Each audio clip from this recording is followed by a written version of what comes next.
Welcome, everyone. Thanks for being here this morning. We're live with Corinne Stevens from Ambassify. Hi, thanks for having Hi, me, Pauline. great to have you.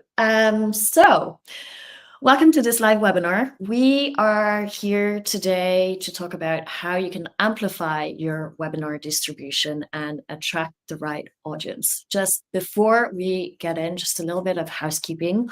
We're here for approximately 45 minutes this morning, and it is live recorded. We are also live streaming on YouTube right now, Yes. and I think LinkedIn. I haven't opened the channel, so I don't see it, but hopefully LinkedIn also. So we might have joiners also on that side. So as I was saying, it's live but recorded. Anyone on Livestorm, watching on Livestorm, not on YouTube, will get the recording at the end. We are also going to be taking questions towards the end, so make sure to stay to the end, but also post questions. Please use the questions tab. We will be able to find them. This is for Livestorm. Anyone on YouTube, go ahead in the chat and we'll have someone moderating and send us the questions also our way. And watch out for the polls. We actually do have one coming up right now to know where you heard about this webinar, because we're talking about webinar distribution. Yeah. What channels worked? Probably email. Or didn't work. Yeah. Or Very didn't work. curious about that. Yeah. All right, so we'll let you guys answer just how we're going to structure it. We're going to go through the different webinar promotion channels, how to optimize them. Corinne is going to touch a lot more on how you can leverage ambassadors and employee advocacy, and we'll continue with how you can continue leveraging your webinar once it's finished with post-webinar distribution. So a lot of email, but social media also got a little bit.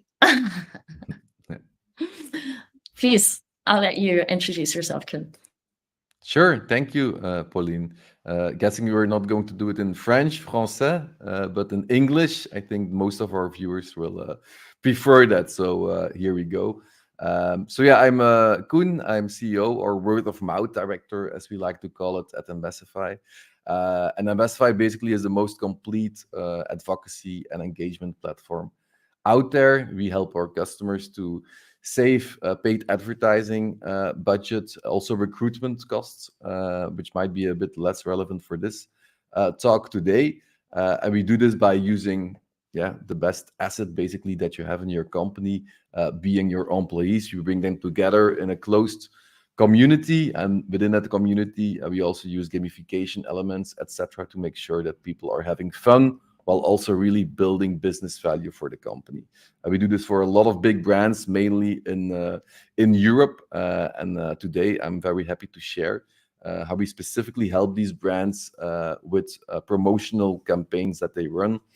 These could be recruitment campaigns, but also very specifically webinar-driven campaigns. So yeah, happy to educate everyone together with you, obviously, Pauline, on those topics. Great. What about you? Happy to have you on board today. So I am Pauline. I'm French, but doing this webinar in English today. I've been with Livestorm for 3 years now on the marketing partnerships side. So anything related to lead generation with partners like yourself today. And of course, doing a lot of webinars and the whole webinar distribution part of it. So maybe let's jump right in. One thing before I go into the main promotion channels I want to touch on is we're going to go through the classic promotion channels. Anyone can use them, and you probably already do use them. But what I really want to push is, depending on the type of webinar you do and your goals. So maybe you're doing brand awareness, maybe you want to do lead generation, maybe you want to educate existing customers or expand existing customers and upsell them. Your goals are going to be different. You're going to look at different metrics, and your audience is going to be different. So you can actually adapt every promotion channel, or you're not going to use the same ones depending on those goals and what you actually want to achieve and who you want to talk to. And this is really the main point. In terms of channels that we're going to go through, it's really the classic email, social, website, employee advocacy.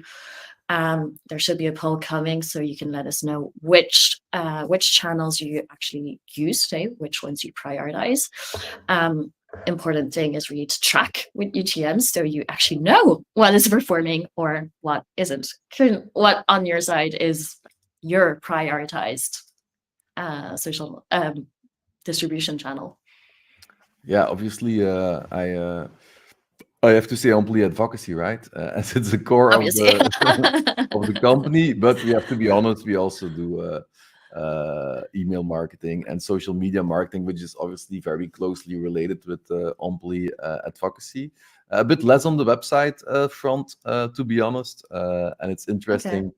It's interesting to see maybe as a rule of thumb, based on our own data, we typically see that about 20% of subscribers come in through employee advocacy, which is interesting because nice numbers. yeah, it's free. And the cool thing is that those subscribers typically convert better at later stages. So the conversion to lead, conversion customer is higher than with the other leads. So that's an interesting takeaway, I think, from the data that we have based on our own communities. Yeah. Okay, so a lot of people replied email and very little employee advocacy, which is interesting. So you're definitely going to be bringing value on that side. All right, well, let's kick it off with emails. You all probably already use it. Most of us use it. I know I use it massively for webinars. It's where I get, I want to say 85% of my signups. So I'm not going to go too much into detail, but just a couple of tips. Of course, you can use newsletters and include your webinar in it, which is good for a first touch, maybe quite a long time in advance to your webinar. But then if you really want an email that's going to perform, I think using a dedicated email will be key. And what's going to be important is, of course, the snappy copy, A/B testing, a good subject line, but really you want to segment your audience. And I think that's where you're really going to make a difference. And you can actually also tailor that copy to your audience. And again, this comes back to what you're trying to achieve. Are you targeting existing customers? Are you only targeting leads? Are you only targeting freemium users, or maybe people who are interested in one topic or the other? So we typically go through our different personas. Are they people more interested in training use case or marketing webinars? And then have they downloaded content previously that is linked to this specific topic? And maybe it's the next step. And that's how I'm really going to be segmenting my audience to help it perform. And then I think when you want to talk about email signature banners, which again, it comes back to the employee advocacy. Yeah, we're a big fan at Ambassify from that approach as well. So we actually built a system that makes it very easy to quickly switch between different campaigns that we run, and then the email signatures get automatically updated. So for example, if you have received an email from me in the last few weeks, the signature would obviously been the promotion of this webinar, and with one click, you end up at the right page. And we can do this for every department and change this around for every department very quickly. So marketing might focus on different campaigns that we're running. Sales might be focusing on different campaigns. The C-level might be focusing on different campaigns. So we actually built this small system to automate that process. And that works wonders. It works very well. And it also makes sure that you leverage it to the maximum. Because, I think that part really is like email real estate that's typically not being used a lot. Most of the time it's a classic signature with a picture and some contact information, but it's a great way to promote stuff like this webinar. So yeah, big fan of that indeed, Pauline. Yeah, definitely works. Yeah. Okay, so we've talked about email, and email, one thing is you're leveraging your existing database. So people who already know you. Now, if we move on to the other channels, it's a great way if you're going to do brand awareness or even lead generation, because you're going to be getting new leads. One of them is to leverage your website. You're going to be leveraging really the traffic that you have on your website and trying to engage with it and maybe convert it, at least the first touch conversion, so they interact with your content. So again, who do you want to talk to? What type of topics? So you're going to be selecting the right pages, the relevant pages to your topic, on where you actually want to promote your webinar. Now, this could be just using simple banners on your homepage or on specific pages with pop-ups. You can, of course, promote it on your blog, highlight it, but also maybe you have a blog article that is already relevant and you can add a CTA within it and say, well, go further, watch this live webinar happening next week or whatever.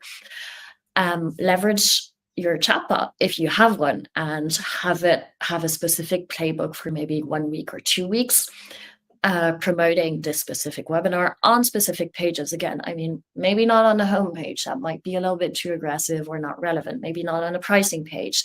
You might want something that converts a bit further if they're on the pricing page, but perhaps on other content pages like your resources, like customer stories. You can do the same thing in app also. And that, again, you're going to be segmenting towards who you want to reach. Is it only paying customers, maybe premium, because you're talking about a specific feature that they can access? Maybe it's only free users because you're trying to convert them and it's really, I don't know, entry touch level of your product features that you're going to be showcasing. So it's just this question of who you're trying to talk to and what value you're going to bring to them. Just one specific tip is switch out the message a little bit, especially if you're putting a website banner on the top of your homepage or even in the in-app messages. Just don't make it look like it's been there sitting for 3 weeks and it looks a little bit outdated. So either say, okay, I'm going to push it for 1 week and stop it, or then just switch around maybe every week or so it goes around a little bit and is refreshed and performs a bit more. Moving on is the social media aspect. Again, a good way to engage with your community of followers, but also to do a bit more brand awareness, because with hashtags, the fact that it's shareable, you can reach a wider audience. So of course, there's the classic post about your event on the different channels, get your employees to post about this event, make it shareable very easily, have ready-made posts, different sets. Perhaps you can even use, in some cases, we've done like short video teasers of our speakers preparing, talking about what's coming up for the webinar, and post those on the different social media channels. They get great engagement. So that's the very classic first touch for social media. The next point is LinkedIn events. So I'm not talking about the live restream that we're doing right now, but really LinkedIn events that you can create on the platform. I think they're a great way to showcase that, okay, there's an event, there's a date, it's very clear, people can sign up, and the sign up process is seamless. I mean, you just click, participate, and you're in the event, versus, you know, the full registration form, which I'm sure we lose a lot of people on that side. Yeah. But to make sure that people actually attend your event, you can connect with a Zap, or make automation, whichever you use. So you create your event, you put in your Livestorm link or whichever platform you're using, and you use the LinkedIn ads registration form, so the classic LinkedIn form, and then just create a Zapier or a Make automation to actually connect the people from the LinkedIn event to your Livestorm event. So that means they will be signed up in your Livestorm event and receive all your reminder emails. The first ones I did not do that, and so I had to personally message every single person in that LinkedIn event to get them to actually sign up and get the link and make sure they would attend, which is a hassle, and you lose 70% of the people who signed up on the LinkedIn event. With the automation, you're sure they're going to get the reminders, they're going to get the replay, so they're going to be a lot more engaged, or at least you're improving the stats that they actually attend and get the information. The third point, and this is if you're not doing lead gen, but you really want to do brand awareness, you don't care about gating your content, is go on for restream, especially if you have a big community of followers on, maybe it's Twitter, YouTube or LinkedIn. You can simultaneously restream live your events. Now, you will not get, I don't think you get the full data of who's attended, their email and all that. So it's great if you want to do awareness, you want to reach a wider audience that has or has not interacted with you before. You're increasing really that visibility, and it gets you a bit more interaction with the communities on those different platforms. Anything you wanted to add on social? Yeah, maybe it's also one of the questions I see from Domenico, if I'm not mistaken. I see my colleague answered already, but maybe interesting to explain it a bit more, because it's indeed a very interesting question. With Amplify advocacy colleagues copy pasting all the same content, the LinkedIn algorithm doesn't like that. When you promote that and it's all the same, LinkedIn will say like, we're going to give a bit less eyeballs to that specific piece of content, which is obviously what you would like to avoid. So how do we fix that at Ambassify? Is by giving the option to community managers who are setting up the campaigns to basically add variants, not only of the copy, but also of the images. So when people then start sharing different things on LinkedIn, it will be different already. And if you combine that with our scheduling features, then you will get different variants of copy and images at different point in times over a few days, for example. And that helps a lot. The LinkedIn algorithm will see it more as fresh content and will boost it much more than if you would just have all generic content out there. So hope that answers your question, Domenico. Otherwise, feel free to ask some more detailed questions as well a bit later. Maybe also the question of Stephanie to you, Pauline, that we can answer on the spot. Sure. So more technical question: how do you sync Livestorm to Restream, and how do I convince my boss that brand awareness is also as important as potential leads and emails? Yeah, that's yeah, that is a hard one. That leads is not the only answer, I think. So first, to go back on the Restream, how do you connect it? So with Livestorm, Restream is an add-on, so it's a paying extra feature. To activate it, you can go up to 5 different simultaneous platforms. And how do you connect it is you have to have, if you're going to do it on LinkedIn, you have to have like a company page, and you create a live LinkedIn event. So either you create your classic LinkedIn event, but you put live with a third party, I think, and then you'll be able to access the Restream key, and you plug that into your Livestorm dashboard. Similar thing with YouTube. You go to YouTube Studio, create a live stream, and they'll give you a Restream key, and you copy paste that into your settings in the dashboard. How to convince that brand awareness is also as important.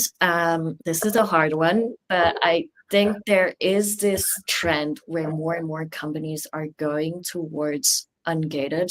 There's a bit of a piece where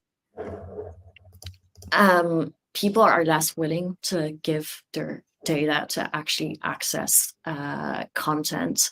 There's a bit more of this will of community getting value and not being chased constantly by email. I know PlayPlay has recently done a couple of studies and is going towards that way of ungating content. And I heard them talk on, it was a French podcast, but they probably do it on the English side also. They've ungated a big chunky piece of content, and they saw their traffic really explode. They saw that they were getting a lot more shares than they would where you're gating the content. You're losing people to come in, that come and actually give you the information. When you're ungating, you're going to look at different data. You're going to look at the traffic and then how you're actually able to engage that traffic, which might be a little bit more difficult. I guess it can be tested. Maybe try with ungated and gated and try to A/B test. If you have a wide enough audience, that could be an interesting one. Yeah, indeed. Maybe also interesting to quickly mention that with Zapier or Zapier, nobody knows how to pronounce it exactly, but most of us know it. It typically is the glue between different, typically B2B software providers, but also with Livestorm and Ambassify, you can use Zapier to connect these two and automatically, for example, create promotion campaigns to amplify via your employees. So that's also interesting to note, I think, within this broader context. Yeah. Yeah. And so moving on to employee advocacy.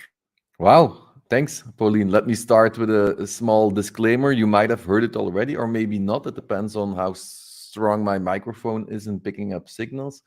But as it's used to be the case, they started to work in our office building here 1 hour ago. So if you hear a lot of background noise, then you know where it's coming from. It's just to show that we're live, basically it's just that. And Pauline actually gave me a good tip shortly before the webinar of a tool that's called crisp.ai. Maybe someone can paste it in the chat as well. And that basically helps with reducing the noise. So it's definitely a tip, Pauline. I will try next time. I didn't have time to set it up this time, but yeah, very interesting to play around with that one. Okay, employee advocacy. How can we leverage the power of employees for webinar promotion? We all know it's becoming harder and harder to promote webinars. We have to be honest about that as well. More and more companies are doing webinars, so we are all trying to get the same attention. The quest for attention is real. It's even becoming a real battle sometimes to get people into the webinar. So very happy with the amount of subscribers we received for this one with our combined efforts together with Livestorm. And also very important when you work through paid advertising to get people to join webinars. Yeah, it comes at a cost, obviously. So I don't think that you need to exclude it from your promotion strategy. But if you can cover quite a bit of those costs by using your own employees who are typically more trustworthy, have an interesting network, etc., with other people in that network that might subscribe, that can be very relevant as well. And that's where we come in with the employee advocacy angle, basically. As you can read on the slides, not going to go into too much detail. When we go one step back and look at the numbers, quite interesting, but on average, the overall network of a company's employees is at least 10x larger than a company's follower base. I think it's quite easy to test that yourself. Just go to your LinkedIn profile, look at the amount of followers that you have on your company page, and then make a calculation of the sum of your employees and their extensive networks. It's typically much, much larger. So that's why you should be really leveraging those employees. And some feedback, and I'm sure you recognize this, Pauline, I get a lot of time. It's like, yeah, okay, we can do it like that, but now I see all that content popping up in my LinkedIn feed, and it feels a bit spammy, etc. Yes, we hear that. Yeah. But we completely overestimate that we are in the same company typically, so obviously you see all the posts from your colleagues appearing. Absolutely. But with your prospect, etc., it's completely different. So they might see 2 or something like that. So it's not something that you should worry about. So the power of those employees networks actually is extremely strong. Going to the second point, and nearly 64% of advocates in a formal program credited employee advocacy with attracting and developing new business. It's a bit in the line with what I said before. We typically see that because of the trustworthiness of those employees, that they also convert better in later stages of the funnel.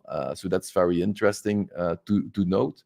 And also companies can get up to more than 5x greater reach when messages are shared by employees. Now, reach is always a bit of a vanity metric, I think, personally.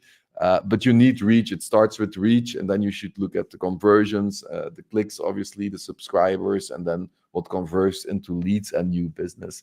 So interesting numbers that are interesting to take along the journey of the rest of the presentation.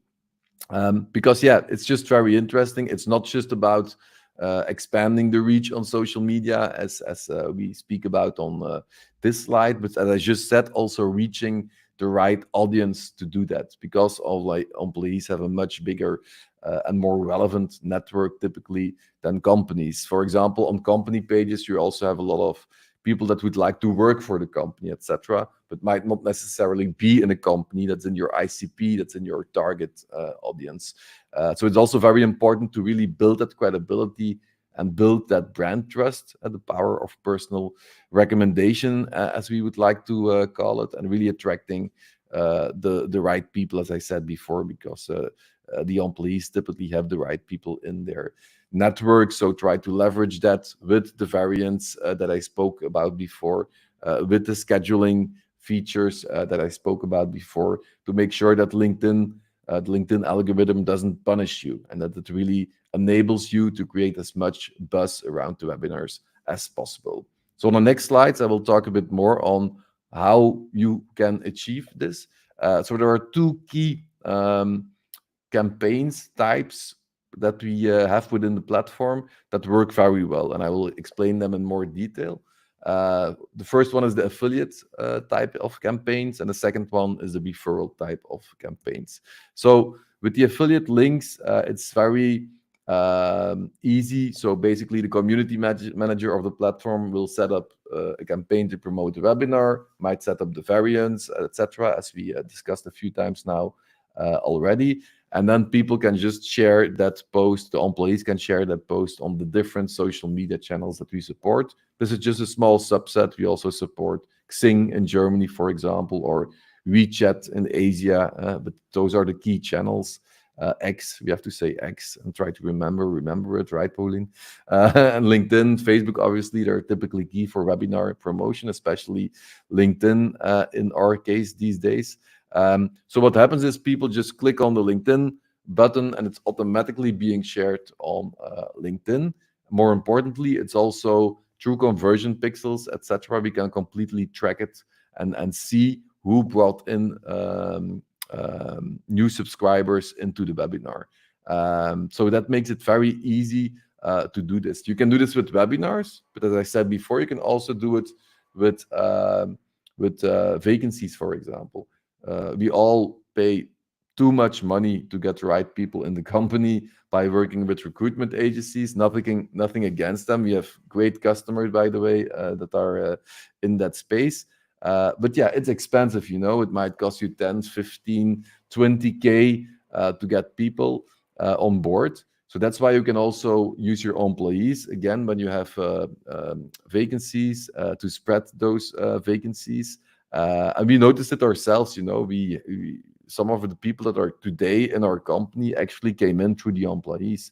And in the old days, you would have, and most companies still are doing it that way, you would have this, hey, you can get an iPad, maybe we should say like an Oculus VR glasses or something like that these days, but you could get like an iPad when you would bring in an employee.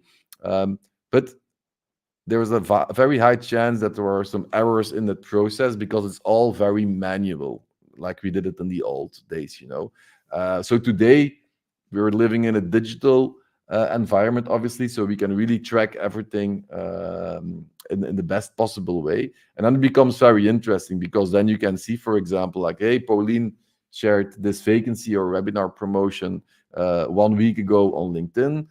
Through Pauline, 6 people subscribed to the webinar, and also 3 people appeared in the webinar. And you could do exactly the same with the recruitment angle. Like Camilla, for example, spread this vacancy on LinkedIn 1 month ago through that link, because we can track it, 6 job applicants came in, and we hired Sarah 2 months later. We can even automatically reward Camilla for doing that post. So we can basically completely replace that with a free iPad program by doing it this way, in a much easier way and much better trackable way. So that's how it works. A quick summary here. So you share the affiliate link in the front end. You don't have to have any technical knowledge whatsoever. If you're an employee or an ambassador, it's being shared on LinkedIn, as you can see on the screenshot. People can engage with it, and then you can move forward with that. And it's exactly the same for recruitment purposes as well. Exact same flow. When you see the back office of the platform, you will not only see the affiliate link sharing. For example, John shared this on X, Peter shared this on LinkedIn, and Deborah shared this on Instagram, for example. But you can also see when people really applied for something, then you can also see the people and also who caused the conversion. And again, then you can put the gamification to work and make sure that they get a nice bunch of points, for example, that they can claim not only for monetary rewards, because what we see these days is that more and more people are a bit less focused on the monetary rewards, but are much more open for other kinds of rewards. Think about sustainable rewards. That's a very hot topic in every company these days. So, okay, when you bring in a job applicant or 10 webinar subscribers, we will plant 100 trees or whatever. So you can completely automate that in the program as well. Or, for example, a LinkedIn recommendation. A lot of people are a bit scared to ask their manager, like, hey, it would be cool to have a LinkedIn recommendation on my profile. Because the manager might think like, why do you want this now? Are you leaving the company? It's always a bit sensitive. But then when it's part of a broader gamification strategy, it makes a lot of sense, and then it's just clicking on a button and then the manager can write that recommendation, etc. So you have a lot of options there. It's not always monetary. That's something that used to be the case, I think. But yeah, the world is shifting as always. And what we see more and more is that the other types of rewards are becoming more and more popular as well. And all the data, statistics, whatever you want, are obviously fully available in engagement analytic reports, etc. So as a quick summary, how does it work exactly when we speak about webinars? So a community manager will set up a campaign with the variants, with the scheduling functionalities, etc. This can be shared on all kinds of different social media channels. The connections of those persons basically click on that on LinkedIn, for example, get to the landing page of the webinar subscription page where they can register or apply when we talk about, for example, the recruitment angle. Everything is being tracked. The registrations are being tracked, are being linked to the right person. And when they convert into a webinar subscriber or even a new lead later on, also the initial person that shared it will get rewarded. So that way you get more registrations for your webinar. So it's very simple, but because it's trackable, you can do a lot with it. And that's very, very powerful, one. And two, also very motivating to the employees, because you can help the company by sharing content. You can help the company by sharing vacancies. You can help the company by sharing jobs. But if you don't see the feedback loop, so what's in it for me when you're an employee, then typically they will focus a bit less on these things in the future. And that's what's perfectly possible today already with employee advocacy platforms. Referral campaigns, that's the final thing I want to touch upon.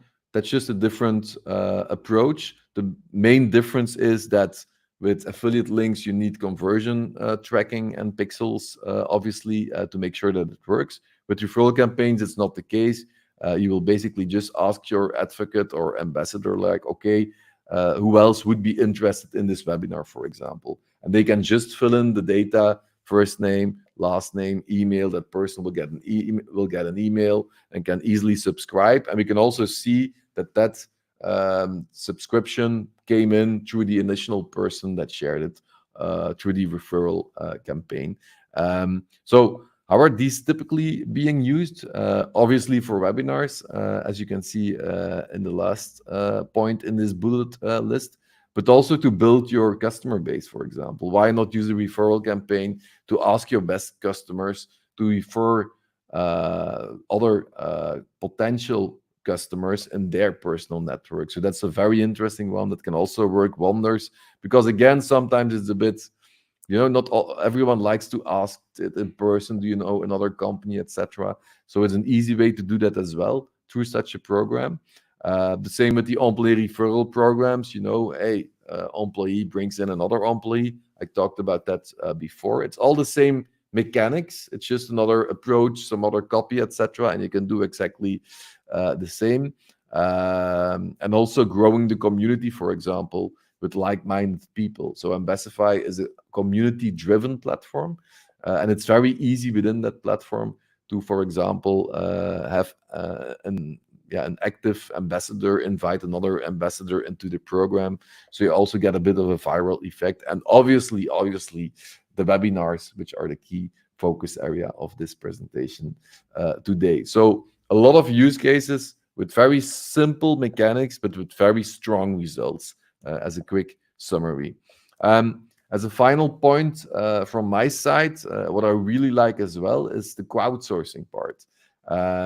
So this is for live events, but could also be for webinars. Let me just give the live event example. When you have the community of happy employees, why not ask them, for example, when you organize a live event, or even your customers, that could also be a group within the broader platform, like, hey, we're thinking about inviting these speakers into our next event. We talked with them and they are available on that day, speaker X, Y, and Z. And the employees themselves can basically pick the speaker, or the prospects can basically pick the speaker. When they have picked the speaker, you could ask, like, hey, this speaker typically does a presentation around X, Y, and Z. What do you want to see when that speaker will join the live event? Again, people make their choice, and you build up the event based on the input that you get. So you're really crowdsourcing your next event, live event, or your next webinar. You can even It's talk. interesting Yeah. to be able to personalize the presentation based on the actual needs of your audience. And it's not going, how we've presented is, okay, you've told of who you think would be the target audience and what they think that. Now it's like your audience is telling you, this is what I need and this is what I want. Yeah, It's a nice reverse. Yeah, exactly. Yeah. And you can even go one step further, Pauline, like, for example, you could say, like, okay, catering wise, we're thinking about these 3 food trucks, which one would you prefer, etc. What we have learned is, when you do that, and I'm sure you can relate to that as well, the more people are part of that process, the higher the attendance rate will be, because and your engagement. Exactly. Yeah, they're really got more committed. The engagement is going to be higher. Exactly. Yeah, what we've done in the past, very, very briefly, I don't think we've done it very often, but is you can actually, it doesn't go as far, but within your registration page, if you use your classic Livestorm registration form, you can add forms, and you could potentially add like an open text form saying, well, we've done it more of, are there any questions in advance, or sending a reminder email with a type form saying, let us know the questions in advance, or what you're most excited about beforehand, so we can adjust the presentation based on this this feedback. But we never went as far as, you can choose the speaker among 5. It's quite bold.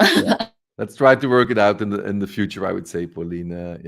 No, very strong insight. So that's basically it for this part of the presentation. Handing the virtual microphone again to you, Pauline. Here you go. Thanks for all those insights. So we've talked indeed about the whole distribution piece pre-webinar, what happens before your webinar. But as we were saying right at the beginning, distribution does not stop there. You can actually have your webinar live a bit longer, make it sort of evergreen, and continue generating both brand awareness and leads we know that's a tricky topic for a lot of marketers. So how do you continue? You just recycle your content. One of the easiest way, obviously, is to have it on demand. Get the replay sent to all the signups and live attendees. This is what's going to happen today, I think 2 to 5 minutes after the webinar. A good way to put it on demand also at Livestorm, and that's actually a communication point that I did not mention during the website section, is, okay, a lot of us companies have a resource section on our website. It's great to put it on demand there. But with Livestorm, we also get a company page. So for smaller companies who maybe don't have a website as developed yet, you can have this automatic company page that you can link to, and all your webinars, upcoming and on demand, will be there. It's actually great for SEO if you want to put them public and agree to anyone signing up to go and watch them. They pop up a bit more. Then repurpose into blogs, ebooks, use this transcript to do it. Post shorts, cut it up into small sections. There's tools like Chopcast, actually doing a webinar soon with them on this specific topic of repurposing. PlayPlay also does something similar. You're able to cut your video up into different formats for your different socials, so you can continue promoting maybe the key highlights on a social media post and put the link to the on demand. Post it on YouTube if you want to gain that on that brand awareness visibility after. Maybe use the sound for a podcast. Make the content available for your client-facing teams. Have this sort of internal library they can go dig in, depending on when they're looking for a specific topic, and then you can just share a blog article or the specific webinar that probably has value for those prospects and existing customers. Also, posting short videos on your website and blog pages of the video is going to help your SEO today. It just helps rank that page and make it a bit richer. So there's plenty of ways. Just one big tip, if you're going to repurpose, is think it out before you do your webinar. It's going to help you just structure the content correctly, so you know in advance, I want to make a podcast, I want to make an ebook, or I want to make just shorts with section A, B, or C. It just helps the work later on. And finally, before we finish, just to give you an overview of the timeline for webinar planning, advice is really start as early as possible. It's just going to let you readjust and react depending on what's performing, not what's not performing. So at least a month in advance, make sure you have your topic, your speakers, the format selected, and your landing page goes out within that week. That also gives you time to prepare all your assets for all the different distribution channels, and then start slow, but start testing a good 3 weeks in advance, so that you see, one, what's working, and two, if you need to do those extra pushes a couple of days before, just to get those numbers up. Anything you wanted to add? No, I think this fits in quite nicely with the crowdsourcing part as well, right? And maybe we should start just a little bit earlier then. Earlier, if you're crowdsourcing, definitely for the content. But yeah, it definitely makes sense, and I think it's essential to have a good structure and also a repeatable structure for setting up. Absolutely, get webinars. sort of that playbook. Yeah. You can actually download the deck if you go into apps below your chat bar and questions and handouts. So click on apps and handouts, and you'll be able to download the full deck. And we'll move on to questions. I think there's one for you, Kun, from Jules. How do employees connect Ambassify with their social accounts for automatic posting? Yeah, indeed. Yeah. I think we covered quite a few questions already during the session, which is always nice. So thank you for being so proactive, our dearest audience. It's extremely simple. It's basically just how you would connect with Facebook itself or with X, etc. So when you are in the platform, you have a button. You just have to connect with LinkedIn, for example. once and give permission. And then when you would share a message on your LinkedIn page, personal LinkedIn page, it could also be your company LinkedIn page if you have permissions for that. It's just one click and it's being shared. You can pick the variant that fits your fits you best. And that's basically it. So it's extremely simple. What we do not do is automatic posting. So we do everything up until the moment that the employee has to click on share, because we think it has to be a manual process. We don't want our employees to be spam bots in a way, for specific use cases, it does make more sense.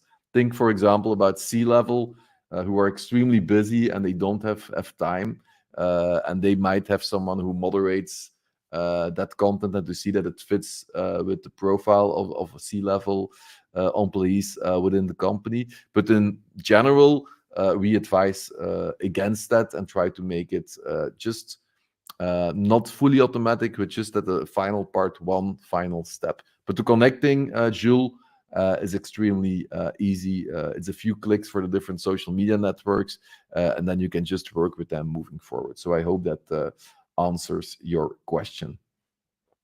Okay, great. Well, I think we've gone through all the questions. We have a couple of minutes left if you have any last ones. I've checked on the restreaming platforms. I think we're good also. Just maybe one last tip of advice, if you're going to do that restreaming part, is to make sure internally you have that extra help and resources of having a moderator keep an eye, one helping you on the Livestorm part, just to, if you have a lot of questions, and also on the different restream platforms, maybe just muting those channels, but checking if there's anything. I think we had a couple of links to share with you guys if you want to go further. There you go. With promotion tactics, there's one ebook. I think on your side for Ambassify, you had also something that you wanted to share, maybe in the chat or blog article or something. Yeah, we'll share it in a few seconds, and maybe also interesting to wrap it up and looking at the polls and the results of the polls. I think it's quite interesting. And email still seems to be key, which is great for you, Pauline. It's working, but I'd love to develop the other channels a bit more and less rely on email. That's the goal for the year. Normal email still is king today, and also that's the opportunity for us. A lot of the viewers don't have an employee advocacy program in place yet, so that's also interesting to see, and also prioritize it less, obviously, because they don't have a program. So yeah, I think that's a nice opportunity for us and for you guys. Yeah, just keep on rocking, Pauline, and keep on doing what you're doing, because it seems to be working well. So yeah, interesting insights in the poll section as well. Great. Well, thank you so much for joining, and you will be getting the replay very shortly. Yes, same from me.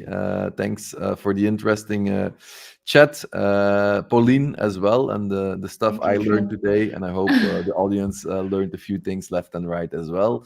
And have a great remainder of the day, everyone, and see you next time. Likewise.